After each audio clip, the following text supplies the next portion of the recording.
Hello everyone, this side Manish Verma, founder of V2 academy. कैसे हैं आप सभी? उम्मीद करते हैं आप सभी अच्छे होंगे।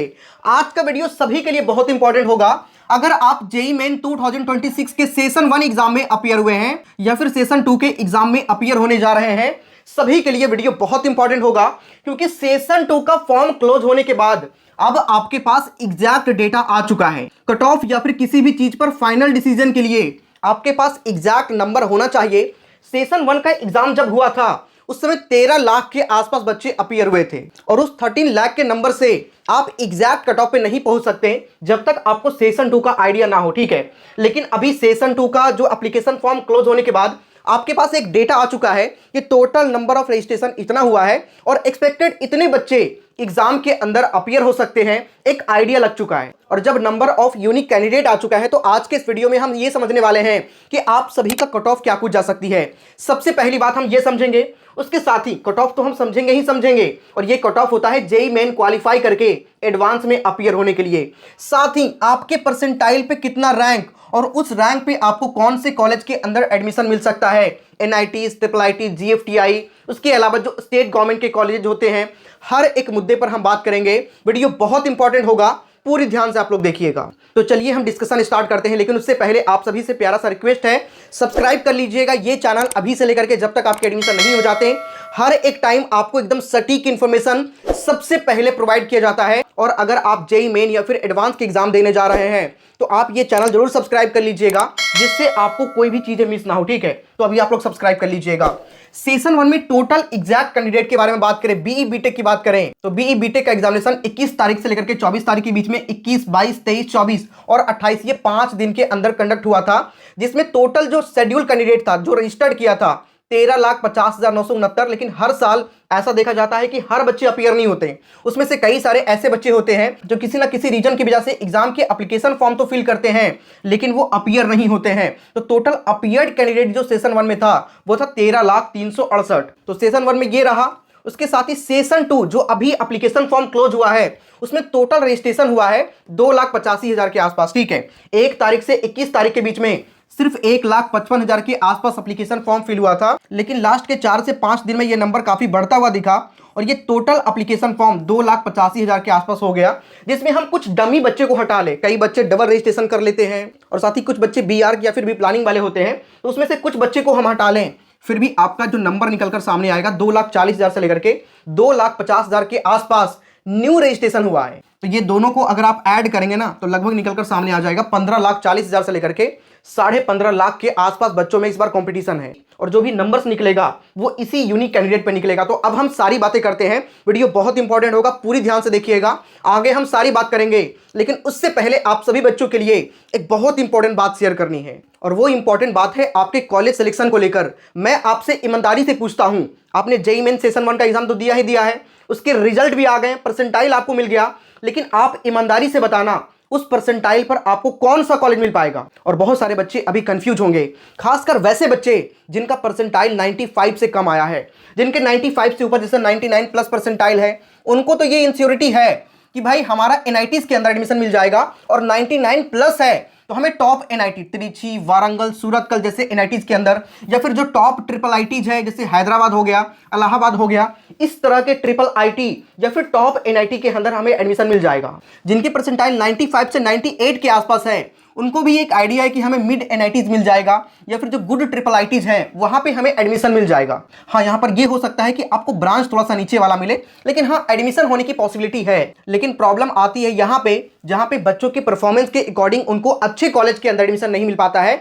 जहां से उसको अच्छे स्किल सीखने का मौका नहीं मिलता है। और मैं हमेशा आप सभी से एक बात कहता हूं कि कॉलेज का नाम इंपॉर्टेंट नहीं है, बल्कि कॉलेज में क्या आपको पढ़ाया जाता है, आपके अंदर क्या स्किल डेवलप करवाया जाता है, ये सबसे ज्यादा इंपॉर्टेंट है। क्योंकि डिग्री तो सबको मिल जाती है, लेकिन जो सही स्किल है, जो इंडस्ट्री का डिमांड है, वो स्किल सभी को नहीं मिल पाता। आप देखते होंगे ट्रेडिशनल कॉलेजेस में जनरली क्या होता है, फर्स्ट या फिर सेकंड सेमेस्टर में फिजिक्स केमिस्ट्री का रिवीजन, और शायद 6 महीने के बाद कोडिंग, और 3rd या 4th ईयर तक AI/ML, और तब तक इंडस्ट्री रेडी 2 साल आगे निकल चुका होता है। और इसीलिए मैं आप सभी के साथ में एक ऐसे इंस्टीट्यूट के बारे में डिस्कस करना चाहूंगा जो कि आपको सच में इंडस्ट्री रेडी बनाने पर फोकस करती है, जिसका नाम है मिराई स्कूल ऑफ टेक्नोलॉजी। और ये इंस्टीट्यूट के बारे में बताना मैं इसलिए भी सही समझा क्योंकि ये बाकी कॉलेजेस की तरह नहीं है जहां पे 20 लाख 25 लाख का फी लगता है। यहां का फी भी काफी अफोर्डेबल है। आप 10 लाख के आसपास यहां से आप B Tech CSC in artificial intelligence and machine learning आप कर सकते हैं। मिराई स्कूल ऑफ टेक्नोलॉजी की सबसे खास बात यह है कि यहाँ पे डे 1 से ही कोडिंग पर फोकस करवाया जाता है और साथ ही हर बच्चों को मैकबुक भी मिलता है जिससे आप अपने प्रोजेक्ट पर इजीली काम कर सकें। और साथ ही यहाँ पे बीच बीच में गेस्ट सेशन भी करवाया जाता है माइक्रोसॉफ्ट, क्वालकॉम या फिर जो टॉप कंपनीज हैं उसके एक्सपर्ट के साथ में। और इसके साथ ही आपको इंडस्ट्री ग्रेड एआई टूल्स का एक्सेस भी मिलता है, जैसे क्लाउड, जेमिनी, गिटहब कोपायलट। ये वही टूल्स हैं जो टॉप प्रोफेशनल्स यूज करते हैं। और ये सिर्फ क्लेम नहीं है बल्कि recently Mirai school of technology को ऑनर भी किया गया है। और एक चीज मैं आपको बता दूं, मिराई B2 के ऑडिट से इंडिपेंडेंटली ऑडिटेड है। इसका मतलब ये हुआ कि इनका इंफ्रास्ट्रक्चर, फैकल्टी, करिकुलम और प्लेसमेंट क्लेम सब कुछ वेरीफाइड है। और इनके जो फाउंडर है वो काफी एक्सपर्ट हैं, ऑलरेडी टेक एजुकेशन में काफी ज्यादा काम कर चुके हैं, जिनका नाम है अर्पित सारदा, कार्तिक माथुर, वरुण कोहली। ये काफी बड़ा नाम है जिनके एलुमनाई अभी वर्ल्ड के top companies Google, Meta, Amazon जैसे टॉप कंपनीज के अंदर वर्किंग है। ये एक्सपेरिमेंटिंग नहीं बल्कि ये ऑलरेडी जानते हैं कि इस टाइम पे इंडस्ट्री का डिमांड क्या है। और उसी तरीके से आपको भी यहाँ पे स्किल सिखाया जाता है, आपको ट्रेंड करवाया जाता है, जिससे आने वाले टाइम में आपको प्लेसमेंट में कोई भी प्रॉब्लम ना हो और जो इंडस्ट्री का डिमांड है उसे आप प्रैक्टिकली सीख सकें। लेकिन मैं आपको फिर बता दूं, यहाँ पे एडमिशन लेना इतना भी इजी नहीं है। यहाँ पे एडमिशन के लिए आपको सबसे पहले एक एंट्रेंस टेस्ट देना होता है और उसके साथ ही यहाँ पे एक इंटरव्यू भी कंडक्ट होता है जो मांग मेंटर्स आपके करते हैं। तो इसके लिए अप्लाई करने का लिंक आपको डिस्क्रिप्शन में मिल जाएगा, जाकर के जल्दी से अप्लाई कर लीजिएगा, ठीक है। उसके बाद में आपका एक टेस्ट होगा जिसका नाम है MAINS मेंस। फिर इसके बाद आपका एक पर्सनल इंटरव्यू होगा और उसके बाद में आपका जो ऑफर लेटर है वो आपको रिसीव हो जाएगा। और ऑफर लेटर के बाद आप अपना सीट को ब्लॉक कर सकते हैं। तो ये प्रोसीजर है यहाँ पे एडमिशन का। तो जितने भी लोग हैं जल्दी से अप्लाई कर लीजिए, बिल्कुल भी लेट मत करिए क्योंकि सीट यहाँ पे काफी ज्यादा लिमिटेड है। और जितना जल्दी अभी आप अप्लाई करेंगे आपको उतने ज्यादा का स्कॉलरशिप भी मिलेगा। यहाँ पे आपको 100% तक का, यहाँ पे आप देख सकते हैं मेरिट बेस्ड स्कॉलरशिप जो है 100% तक का स्कॉलरशिप यहाँ पे आपको मिल रहा है। और यहाँ पे 4 टाइप के स्कॉलरशिप आपको मिलता है, यहाँ पे आप देख सकते हैं, ठीक है। तो मैक्सिमम स्कॉलरशिप अवेल करने के लिए जल्दी से अप्लाई करना होगा। अप्लाई करने का लिंक आपको डिस्क्रिप्शन कमेंट के सबसे टॉप पे मिलेगा, जल्दी से जाकर के अभी आप लोग अप्लाई कर लीजिए। अब हम लोग वापस टॉपिक पे आते हैं, ठीक है। यहां तक आपने समझ लिया कितने बच्चे अपीयर हो रहे हैं। तो मैंने आपको बताया कि 15,40,000 के आसपास, मतलब 15,40,000 से लेकर के 15,50,000 के आसपास टोटल यूनिक कैंडिडेट होने की पॉसिबिलिटी है, क्योंकि सेशन 1 में ही 13 लाख हो गया था, आपको पता है ना। 13 लाख से ज्यादा तो सेशन 1 में ही था। सेशन 2 में जो एक्सपेक्टेड अनुमान लगाया जा रहा था उससे ज्यादा एप्लीकेशन फॉर्म आ चुका है। और जिस वजह से नो डाउट लास्ट ईयर के अकॉर्डिंग इस बार कंपटीशन बढ़ेगा। और जो आप देख सकते हैं 15,40,000 से लेकर के 15,50,000 के आसपास होने की पॉसिबिलिटी है, जिसमें अगर हम परसेंटाइल निकालें कि जेई मेन क्वालिफाई करके एडवांस में बैठने के लिए मिनिमम कितने परसेंट होने चाहिए, तो आपको पता है कि जेई मेन क्वालिफाई करके एडवांस में बैठने के लिए हर साल 2.5 लाख के आसपास बच्चे ही एलिजिबल होते हैं, ठीक है। देखो मेंस में कितना भी बच्चा अपीयर होने लग जाए, 20 लाख भी होने लग जाएगा, तब भी 2.5 लाख बच्चा ही एडवांस के लिए क्वालिफाई होगा। और जिस समय 9-10 लाख बच्चे बैठते थे उस समय भी 2.5 लाख के आसपास बच्चा ही जेई एडवांस के लिए क्वालिफाई हो रहे थे। तो जब 9-10 लाख बच्चा बैठेगा और 2.5 लाख क्वालिफाई कर जाएगा तो उस हिसाब से कंपटीशन कम रहेगा, तो कट ऑफ भी कम जाएगा। लेकिन जब वही बच्चा 9-10 लाख से बढ़कर 15 लाख के आसपास हो जाएगा तो ऑब्वियस ही बात है कि आप इसका इंपैक्ट कट ऑफ पे देखने को मिलेगा। तो अगर हम यहां पे आप देखिए, देखो ओपन कैटेगरी से कितने बच्चे अपीयर होंगे, टोटल डेटा जारी कर दिया गया है। जैसे जनरल कैटेगरी से आप देख सकते हैं टोटल 1,01,250 बच्चे एलिजिबल होंगे जेईई एडवांस के लिए, ठीक है। इस साल की मैं बात कर रहा हूं। वहीं ईडब्ल्यूएस कैटेगरी से 25,000 के आसपास बच्चा, ओबीसी कैटेगरी से 67,500 बच्चा, एससी कैटेगरी से 37,500 बच्चा और एसटी कैटेगरी से 18,750 बच्चा, जिसके लिए टोटल 2.5 लाख के आसपास बच्चा जेईई मेन क्वालिफाई करके एडवांस में अपीयर होगा। ये एक्सपेक्टेड है, थोड़े बहुत आगे पीछे हो सकते हैं। थोड़े बहुत मींस की 1,000-2,000 के आसपास, ठीक है। इससे ज्यादा आगे पीछे नहीं होता, थोड़ा सा आगे ही होगा, पीछे नहीं होगा, कम नहीं होगा, क्योंकि इनका कहना है कि 2.5 लाख कैंडिडेट के आसपास तो हम लेंगे ही लेंगे। तो हर कैटेगरी से बच्चे डिवाइडेड हैं और इसी अकॉर्डिंग आपका कट ऑफ भी जाता है। तो हम टोटल अगर हम जनरल कैटेगरी की माने तो ओपन कैटेगरी में 96,187 के आसपास बच्चा यहां पे बोला जा रहा है, जिसमें पीडब्ल्यूडी मिला देंगे उसके बाद टोटल आएगा 1,01,250। तो हम सिर्फ जनरल का मानकर चलेंगे तो ओपन कैटेगरी से 96,187 बच्चा, टोटल कितना है 15,50,000 के आसपास, ठीक है। हम मैक्स टू मैक्स मान के चलते हैं, थोड़ा बहुत कम भी सकते हैं, हम ज्यादा मान के चलेंगे। अगर मान के चलो, अगर इतना मान के चल रहे हैं, इससे थोड़ा बहुत आगे पीछे भी होगा तो कोई बहुत ज्यादा इशू नहीं है। तो हम क्या मानकर चलेंगे 15,50,000 के आसपास, ठीक है। इसको नीचे रखेंगे, 100 से मल्टीपल करेंगे तो ये आ गया 6.2056, स्टैटिस्टिक्स, जिसको 100 से अगर आप माइनस करेंगे तो निकलकर सामने आ जाएगा 93.794 परसेंटाइल। तो ये हो गया इस बार के जनरल कैटेगरी का कट ऑफ। अगर इससे ऊपर परसेंटाइल आपका है तब आप जेई मेन क्वालिफाई करके एडवांस में बैठने के लिए एलिजिबल हो सकते हैं, जो कि लास्ट ईयर कितना था? लास्ट ईयर था 93.10 2025 में, ठीक है। और ये कट ऑफ सेशन 1 के रिजल्ट के टाइम पे नहीं बताया जाता, बल्कि सेशन 1 और सेशन 2 दोनों में देखा जाता है कि कितने बच्चे हैं और उस पर आपका एक कट ऑफ निकलता है। तो सेशन 2 के बाद इस तरीके का आएगा। सेशन 1 में सिर्फ आपको परसेंटाइल मिला है, यहां पे ना ही आपका रैंक है ना ही यहां पे आपका कट ऑफ मेंशन है, लेकिन जब सेशन 2 का रिजल्ट आएगा तो ये सारी चीजें आपके मेंशन होंगे, जिसमें एक्सपेक्टेड ये जो 93.10 का लास्ट ईयर रहा था वो बढ़कर 93.794 के आसपास, मतलब 93.8 आप मानकर चलिए, ठीक है, इतने जाने की पॉसिबिलिटी है। पहले ये अनुमान 93.5 का लग रहा था, ठीक है, क्योंकि लग रहा था कि इतने ज्यादा बच्चे सेशन 2 में अप्लाई नहीं करेंगे, लेकिन सेशन 2 में नंबर ऑफ रजिस्टर्ड कैंडिडेट बढ़ने की वजह से ये कट ऑफ थोड़ा सा आपको और बढ़ता हुआ दिखेगा। ईडब्ल्यूएस कैटेगरी की बात करें तो लास्ट टाइम गया था 80.38, यहां पे आप देख सकते हैं, जबकि इस साल की बात करें तो 83 से 84 के आसपास जाने की पॉसिबिलिटी है। ओबीसी कैटेगरी की बात करें तो लास्ट ईयर गया था 79.43, इस साल 82 से 83 के आसपास जाने की पॉसिबिलिटी है। एससी की बात करें तो 61.15 लास्ट ईयर गया था, यहां पे आप देख सकते हैं, इस साल 64 से 65 परसेंटाइल के आसपास, ठीक है। एसटी की बात करें तो 47.9 के आसपास गया था लास्ट ईयर, इस साल 50 से 51 के आसपास, यहां पे आप देख सकते हैं, ठीक है। वहीं पीडब्ल्यूडी की बात करें तो लास्ट ईयर गया था 0.0079 के आसपास और इस साल 0.008 परसेंटाइल के आसपास आप मानकर चल सकते हैं। तो ये रहा इस बार के जेईई मेन क्वालिफाई करके एडवांस में जाने के लिए क्वालिफाइंग कट ऑफ। लेकिन यहां पे सवाल ये निकलकर सामने आता है कि अगर कोई जनरल कैटेगरी का बच्चा है और उसके 90 परसेंटाइल आते हैं, ठीक है, 93.79, ये जो भी कट ऑफ जाता है वो उतना नहीं आ पाता है, 90 परसेंटाइल आता है, या फिर कोई भी कैटेगरी का बच्चा है, जैसे ईडब्ल्यूएस कैटेगरी का बच्चा है और इसके लिए चाहिए कितना 83 से 84, लेकिन इसके 75 परसेंटाइल आते हैं या 70 परसेंटाइल आते हैं या फिर जो कट ऑफ है उससे कम आता है, तो क्या इसको एडमिशन नहीं मिलेगा? तो ऐसी कोई बात नहीं है, एडमिशन आप 10 परसेंटाइल भी है तब भी आप काउंसलिंग में पार्टिसिपेट कर सकते हैं। काउंसलिंग में पार्टिसिपेट करने के लिए कोई फिक्स क्राइटेरिया नहीं है कि इतने परसेंटाइल वाला बच्चा ही करेगा, हर बच्चा पार्टिसिपेट कर सकता है। और अगर luck by chance cut off कम गया, हालांकि देखो सीट तो काफी फिक्स होता है, एनआईटी, ट्रिपल आईटी, जीएफटीआई या फिर इवन आईआईटी की बात करें तो वहां पे सीटें फिक्स होती है और जिस वजह से सभी बच्चे अप्लाई करते हैं तो कट ऑफ हाई चला जाता है। लेकिन अगर सीट बचता है और आपके रैंक पे वो मिल रहा होगा तो आपको जरूर मिलेगा। हर बच्चा काउंसलिंग में पार्टिसिपेट कर सकता है। काउंसलिंग में पार्टिसिपेट करने के लिए कोई भी क्राइटेरिया नहीं है, बस सिर्फ एक क्राइटेरिया है कि आप जनरल कैटेगरी से हैं,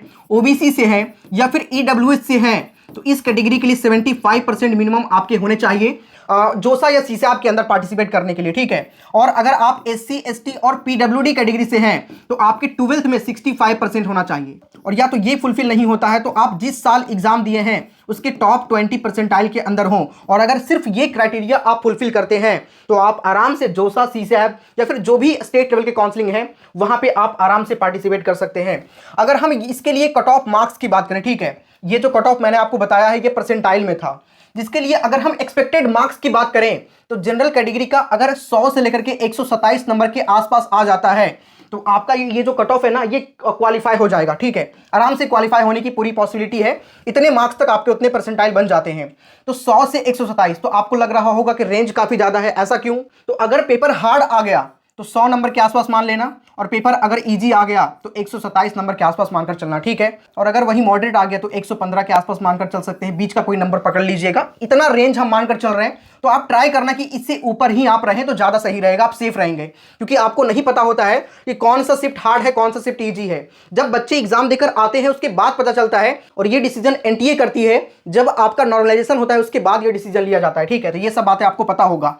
ईडब्ल्यूएस कैटेगरी की बात करें तो 55 से 65 नंबर के आसपास है तो आप क्वालिफाई कर जाएंगे, मतलब ये जो आप देख सकते हैं यहाँ पे 83 से 84 परसेंटाइल के आसपास, वो आप उससे ऊपर आ जाएंगे। ओबीसी कैटेगरी की बात करें तो 50 से 60 नंबर के आसपास, एससी की बात करें तो 30 से 40 नंबर के आसपास, और एसटी की बात करें तो 20 से 30 नंबर तक अगर आपके बनते हैं तो आप जेईई मेन क्वालिफाई करके एडवांस में बैठने के लिए एलिजिबल हो सकते हैं। तो यहां तक चीजें आपको समझ में आ गई। कुछ और चीजें, जैसे मान के चलें अगर आपके अच्छे परसेंटाइल नहीं बन पाते हैं तब आपके पास क्या क्या ऑप्शंस हैं, तब भी आपके पास कई सारे स्टेट लेवल कॉलेजेस के ऑप्शंस होते हैं। जैसे हम बात करें AKTU, जिसे आप अब्दुल कलाम टेक्निकल यूनिवर्सिटी कहते हैं या फिर यूपी टैक कहते हैं, उत्तर प्रदेश का काउंसलिंग, यहाँ पे कई सारे ऐसे कॉलेजेस हैं जिसका AKTU काउंसलिंग के थ्रू एडमिशन होता है, और जहां पे जेईई मेन का जो रैंक होता है वो कंसीडर होता है, मतलब जेईई मेन के रैंक के बेस पे ही यहाँ पे आपको एडमिशन मिलता है। सिर्फ यही नहीं, उसके अलावा और भी कई सारे काउंसलिंग है। जैक दिल्ली हो गया, जैक चंडीगढ़ हो गया, इस तरह के कई सारे स्टेट लेवल के काउंसलिंग होते हैं। वहीं उधर हरियाणा में जाएंगे तो वहाँ का अपना अलग काउंसलिंग होता है, HSTES का काउंसलिंग, एवं अन्य अन्य अदर स्टेट के अपने अलग अलग काउंसलिंग होते हैं, जहाँ पे भी जेईई मेन का जो रैंक होता है वो कंसिडर होता है। और वहाँ के जो स्टेट लेवल के कॉलेजेस होते हैं वो आपको 8 लाख, 10 लाख, इवन 12 लाख रैंक तक भी आपको कॉलेज मिल जाता है। लेकिन फिर वही बात निकलकर सामने आती है कि जो कॉलेज आपको ज्यादा रैंक पे मिल रहा है, 10 लाख, 12 लाख रैंक पे मिल रहा है, उस कॉलेज पे आप कितना ट्रस्ट कर सकते हैं, कितना भरोसा कर सकते हैं, ये आपके ऊपर डिपेंड करता है। और अगर 4 साल देने ही है तो क्यों ना अच्छे कॉलेज के अंदर दिया जाए। थोड़ा सा ये समझ लेते हैं कि आपको जोसा और सीसैप के अंदर क्या मिलता है, NIT, IIIT और GFTI मेंस के रैंक के बेस पे, ठीक है। अगर हम एडवांस के रैंक के बेस पे देखेंगे तो IIT मिलता है, जो कि सिर्फ जोसा के अंदर ही उसका काउंसलिंग होता है। लेकिन अगर NIT, IIIT और GFTI की सेफ रैंक की बात करें कि कितने रैंक तक आप सेफ हैं, तो वो थोड़ा सा मैं आपको बता देता हूं। तो अगर आप जनरल कैटेगरी से हैं तो 60 से 70 हजार के आसपास रैंक आपका है, तो इस कंडीशन में आप सेफ जोन में हैं। और लास्ट राउंड तक देखिए, जैसे सीसैप का जो सेकंड राउंड होता है, जो लास्ट राउंड होता है, वहां तक जाते जाते 90,000 रैंक तक अगर आप जनरल कैटेगरी से हैं तो आपको जोसा या फिर सीसैप के अंदर सीट मिलने की पॉसिबिलिटी होती है। जोसा में तो 50,000 तक, 50 से 60,000 के आसपास मिल जाएगा। लेकिन अगर आप सीसैप के सेकंड राउंड तक जाएंगे और जनरल कैटेगरी से हैं तो 90,000 तक जनरली यहां पे कॉलेज मिलने की पॉसिबिलिटी होती है, जिसमें आपको NIT, IIIT और GFTI आता है। मोस्ट प्रोबेबल इस रैंक पे आपको GFTI के अंदर कॉलेज मिलने की पॉसिबिलिटी होगी, और इससे जितना अच्छा रैंक होगा उसी हिसाब से आप कॉलेजेस देख सकते हैं कि आपके अच्छे कॉलेज मिल जाएंगे, ठीक है। EWS कैटेगरी की बात करें तो 70 से 80 हजार के आसपास और 1 लाख रैंक तक लास्ट राउंड तक ज्यादा मिलने की पॉसिबिलिटी होगी। OBC NCL की बात करें तो 75 से 90 हजार के आसपास और लास्ट राउंड तक 1,10,000 के आसपास। SC की बात करें तो 1,65,000 के आसपास और लास्ट राउंड तक 2 लाख के आसपास। और ST की बात करें तो 3 लाख के आसपास और लास्ट राउंड तक 3,20,000 के आसपास, ठीक है। लेकिन ये जो मैं आपको बताया, ये जोसा या फिर सीसैप में मिलने की पॉसिबिलिटी होगी, जो कि काफी अच्छे कॉलेजेज यहाँ पे होता है, क्योंकि ये सेंट्रल लेवल का काउंसलिंग होता है, जिसके अंदर NIT, IIIT और GFTI पार्टिसिपेट करता है मेंस के रैंक के बेस पे, और एडवांस के रैंक के बेस पे जोसा के अंदर IIT पार्टिसिपेट करता है। लेकिन अगर किसी बच्चे का 4 लाख, 5 लाख रैंक इस तरीके का रैंक है, या फिर कोई बच्चा जनरल कैटेगरी से और 2 लाख रैंक है, तो यहाँ पे तो पॉसिबिलिटी थोड़ा सा कम होगा। हालांकि पार्टिसिपेट सभी बच्चों को करना चाहिए, लक बाई चांस आपको मिल ही गया तो ज्यादा रैंक होने पे उस कंडीशन में आप स्टेट लेवल की ओर जा सकते हैं, जैसे AKTU, JAC Delhi, JAC Chandigarh, या फिर जो HSTES जो मैंने आपको बताया। उसके अलावा और भी जो स्टेट लेवल काउंसलिंग होता है, वहां पे पॉसिबिलिटी आपकी होती है, ठीक है। लेकिन कॉलेज चूज करने से पहले आपको बहुत सारी फैक्टर्स ध्यान में रखना होता है कि वहां का इंफ्रास्ट्रक्चर कैसा है, प्लेसमेंट रिकॉर्ड कैसा है, क्या सच में प्लेसमेंट दे रहे कि नहीं दे रहे, और भी बहुत सारी चीज़ें का ध्यान आपको रखना होता है। बाकी इस वीडियो में मैंने आपको बहुत सारी चीज़ें बताने का प्रयास किया है। कोई डाउट है आप लोग कमेंट करिएगा, साथ ही चैनल को सब्सक्राइब करके बेल आइकन जरूर दबा लीजिएगा, ठीक है। और उसके साथ ही मैंने जो आपको मिराई स्कूल ऑफ टेक्नोलॉजी के बारे में बताया है, इसके लिए जरूर अप्लाई करिएगा। अप्लाई करने का लिंक आपको डिस्क्रिप्शन कमेंट के सबसे टॉप पे मिलेगा। लास्ट डेट बहुत नजदीक है, और अगर आप अभी अप्लाई करेंगे तो मैक्सिमम लेवल का स्कॉलरशिप आपको मिल जाएगा। सो जल्दी से अप्लाई कर लीजिए। मिलते हैं किसी नेक्स्ट वीडियो में, तब तक के लिए जय हिंद।